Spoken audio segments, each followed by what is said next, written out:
ఈ కొమ్మ ఒక పులిని కాపాడడం కోసం. వాటి పిల్లలు చాలా బాధపడుతున్నాయి. పులికి ఏమైందో తెలియదు, స్పృహలో లేదు.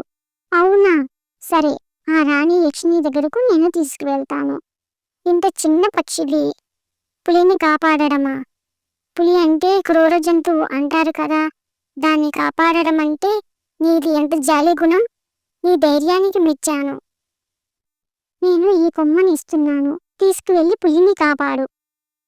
ఆ మూలిక తీసుకుని అలా ఆకాశంలో ఎగురుతూ వెళ్ళి పులి దగ్గర వాలి పులికి వాసన చూపిస్తుంది. పులి లేచి కూర్చుంటుంది. అడవిలోని జంతువులన్నీ చాలా సంతోషిస్తాయి. పులి, నన్ను కాపాడినందుకు జీవితాంతం నీకు రుణపడి ఉంటాను చిట్టుపిట్ట. అసలు ఏమైంది? ఎందుకు పడిపోయావు నువ్వు? అడవిలో వస్తుండగా దేవంగ పిల్లి దారి కడ్డుగా ఉంది. దాన్ని కాలుతో ఇలా అన్నాను, ప్లీజ్ సబ్స్క్రైబ్ చేసుకోండి. Please to like, share, subscribe.